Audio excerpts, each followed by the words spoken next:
We're going to talk about two things today. Radicals is number one, and number two is solving linear equations, which hopefully won't be that big of a deal. Radicals might be a little bit crazy. Before we start with radicals, let me ask you a question. I know you covered radicals last year, and when you covered radicals last year, was that an acceptable answer? No, why not? Christian?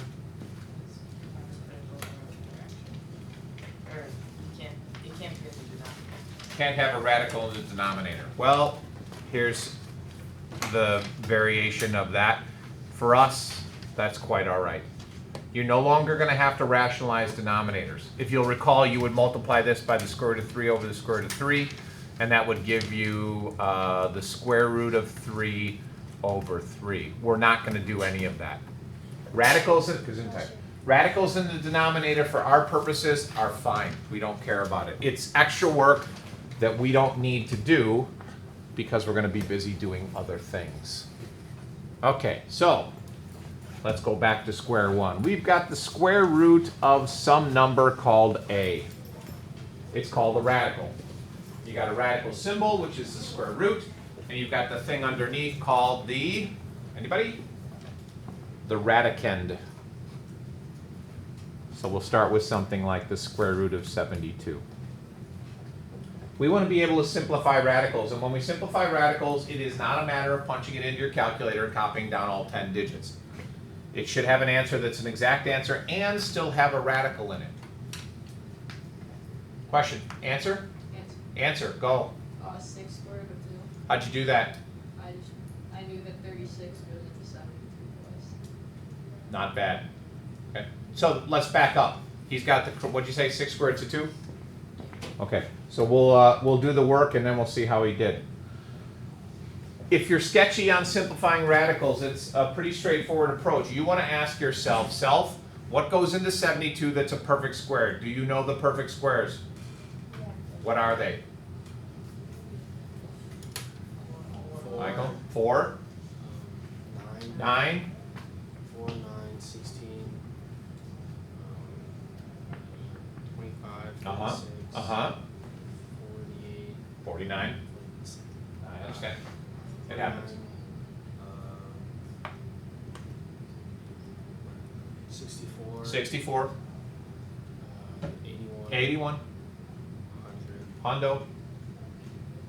121, Buck 21? 144, A gross? Anybody else? 144? 169. 169? 225, No, you missed one. That's 14 squared. 196? 2 1/4. 225. You should know 1 through 15, or be able to recognize them. We're not going to do a lot with the 11 through 15, but you should still be able to recognize those as perfect squares. You'll see why later on. So the question is, what goes into 72 that's a perfect square? There are numerous answers to that question. So before I jump into solving the problem, let's pick a number that's smaller, that's a perfect square that goes into 72. For instance, 4 goes into 72, does it not? And 4 is a perfect square. So let's simplify 72. We can rewrite 72 as 4 times what? 18. Which is the same thing as the square root of 4 times the square root of 18. What's the square root of 4? 2. And so we get 2 square roots of 18. These are not the same answer. They're the same value, but 2 square roots of 18 is not simplified correctly. Because, well, you tell me, why? Why is 2 square roots of 18 not a good answer?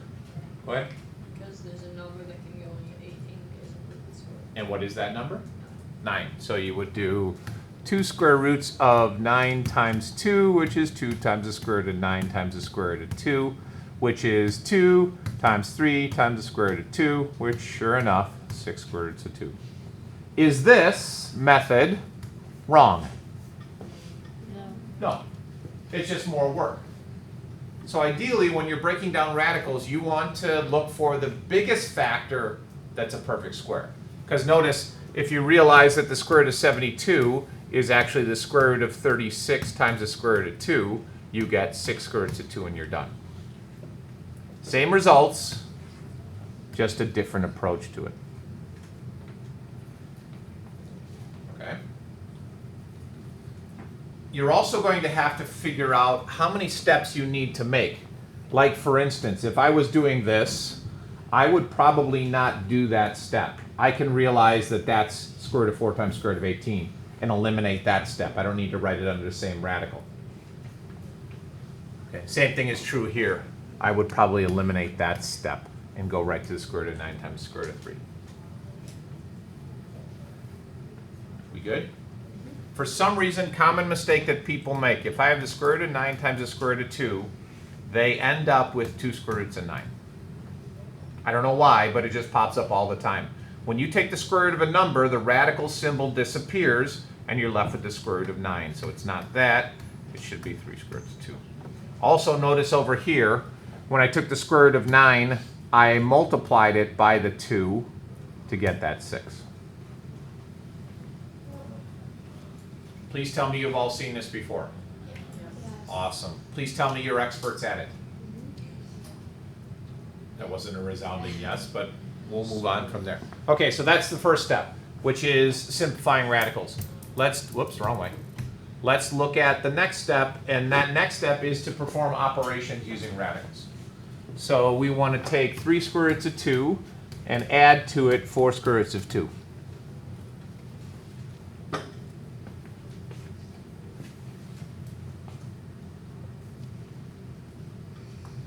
First of all, can I add those? Yeah, what do I get? 7 square roots of 2. Good. 7 square roots of 2, not 7 square roots of 4. Add the numbers in front. Think of these like apples. 3 apples plus 4 apples gives me 7 apples, not 7 bananas. What about 3 square roots of 2 plus 4 square roots of 3? What happens when you add those? You can't. That's the final answer. Good. The radicands have to be the same. Otherwise, you can't simplify. So what about the square root of 72 plus the square root of 50?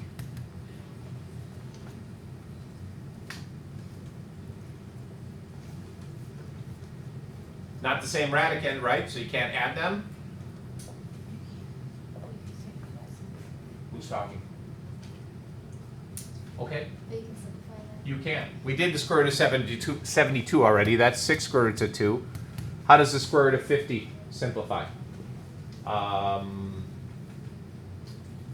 don't remember your name. I'm sorry. Madeline. Madeline, what do you got? 25 and 2. Okay, so that's the square root of 25 times the square root of 2, which gives me 6 square roots of 2 plus 5 square roots of 2. Final answer? 11 square roots of 2. Also notice, no equal signs on the board. We're not doing equations yet, we're just simplifying expressions. That takes care of addition. Also takes care of subtraction if you just change the plus sign to a minus sign. You know, 3 square roots of 2 minus 4 square roots of 2 would be negative 1 square roots of 2, etc., etc. We good? Good. Let's do multiplying now. Let's take 3 square roots of 2 and multiply it by 4 square roots of 3. How do I do that, Emmett? First you have to,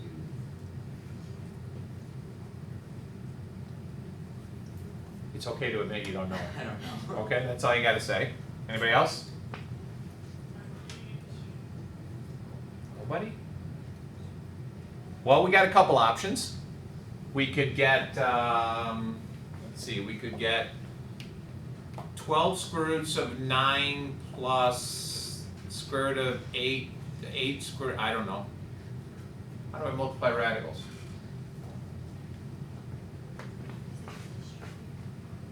You multiply the radicands together and then multiply the numbers in front of them. Yep.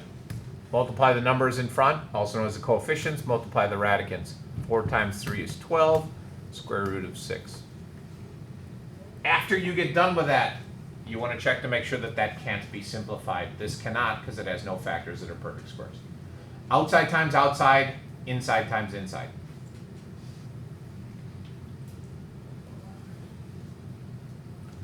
What if there's no outside or no inside? So suppose we take 5 square roots of 7 and we multiply it by 4.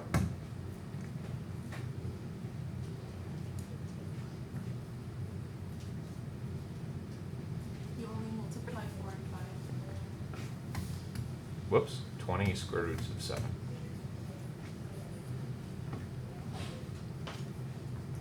Okay, how we doing? Good. We're good? All right. Let's ramp things up a little bit.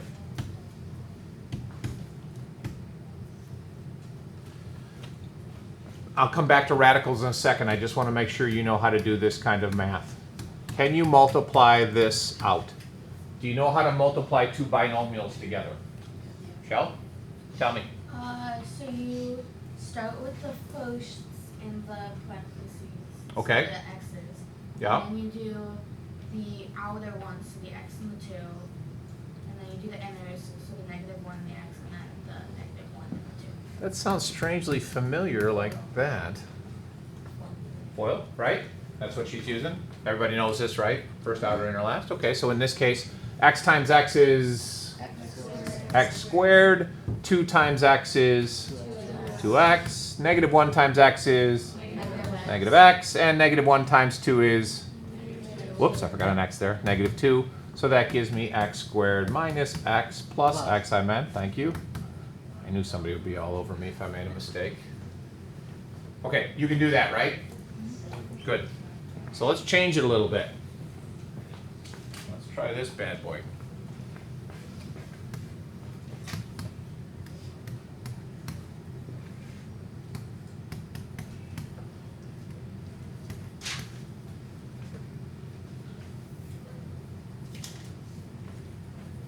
I'll give you a second to try it first, and then we'll clean it up a little bit together and see if you got the right answer.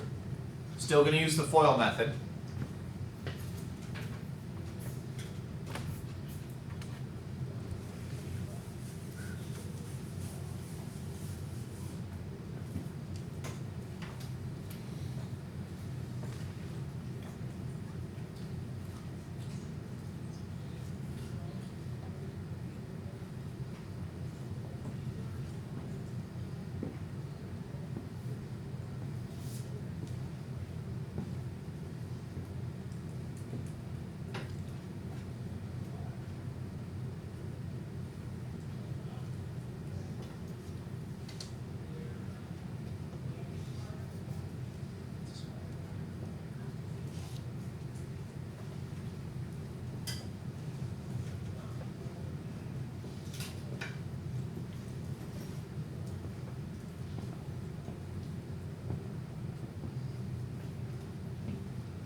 Just as a quick glance around the room, it appears that most people have a good idea what they're doing. Some people made a couple mistakes, but for the most part, you're diving in and getting close to an answer. So if we stay with the FOIL method, 6 times 4 is 24. That's the first. The outer would be 4 times 2 square roots of 5, which is 8 square roots of 5. Inner would be the negative square root of 5 times 6. Good. And then this is the hard one. Negative square root of 5 times 2 square roots of 5. What's the outside value on this? -1. So -1 times 2 is -2. That takes care of that. But then what's the square root of 5 times the square root of 5? 5. Just 5. Okay, now we clean things up. 24 plus, let's see, that's 8 apples minus 6 apples is 2 apples. And 2 times 5 is 10. So you should have gotten 14 plus 2 square roots of 5 as a final answer. Okay.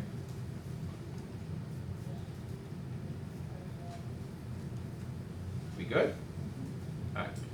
We're not going to do a lot with division. In fact, very little with division. But we have covered addition, subtraction, multiplication. Multiplication in a couple different forms there. One form being the radical times a radical, and the other one is what's called multiplying out radical binomials. Okay, we're good? All right. And this will come back to you as you're working through your homework. Let's move on then to linear equations.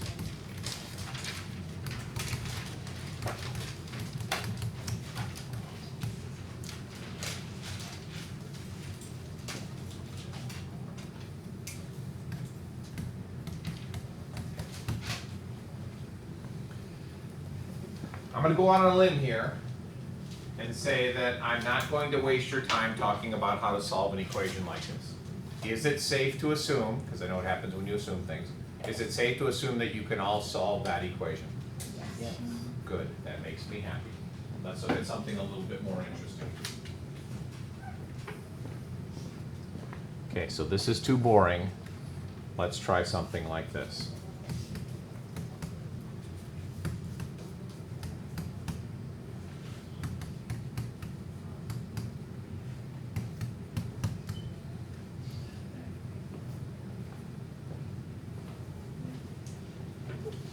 I asked this question and I'm hesitant to find out the answer, but does anybody like working with fractions?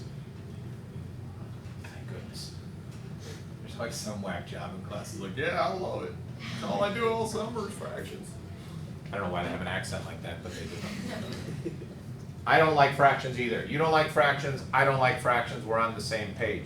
Solving a problem like this can be made very easy if you know a couple tricks. The trick that I'm going to suggest, you don't have to solve it this way. If you want to add and subtract fractions, knock yourself out. But the trick I'm going to suggest is I'm going to multiply this whole thing by a magic number.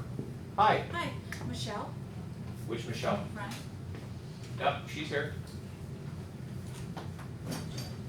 Just leave your stuff there. Make sure you keep your guard up. She's got a quick jab you got to watch for. Okay? Multiply by a magic number. What would that magic number be?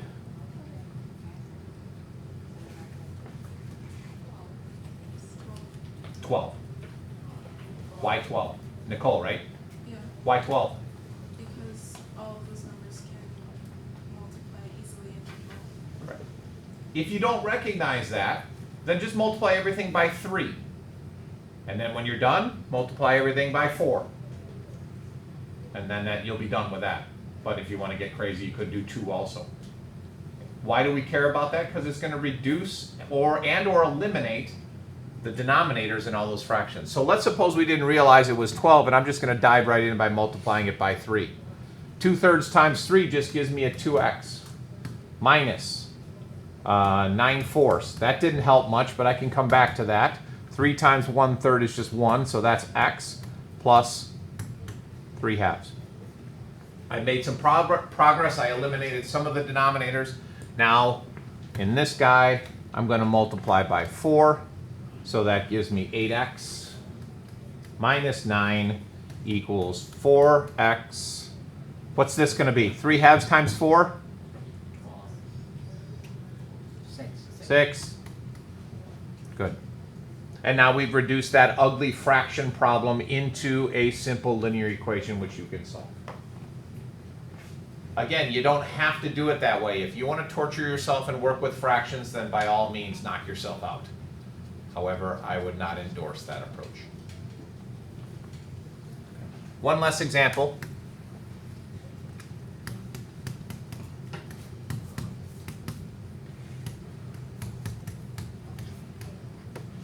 How would you solve that?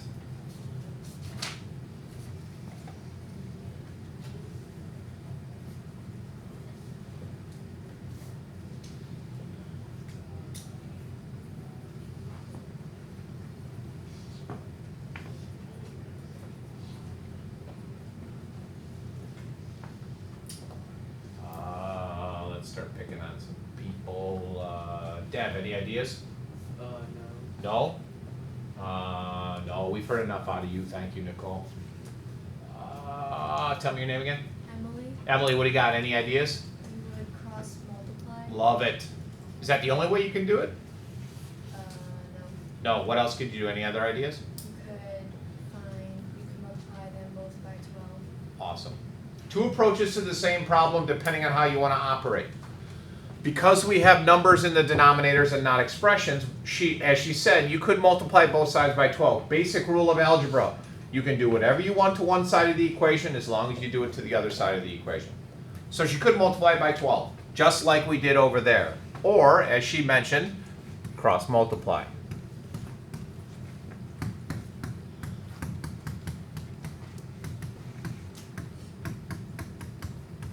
These parentheses are extremely important. That's the most common mistake that people make.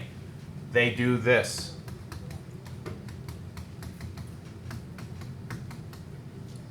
And do 8x minus 5, and then it just goes down a dark path that you don't want to deal with. Make sure you put those in parentheses. And then we use what property? Distributive property. Very good. Okie doke. Now, why are we doing algebra now so early in geometry? Because as we start to introduce some of the new geometry terms that we're going to talk about, we're going to be setting up algebraic problems and solving those algebraic problems as we go along. So I want to make sure that everybody's on the same page. Okay, no geometry tonight. It's all radicals and linear equations. Questions? Concerns? Anything for the good of the cause?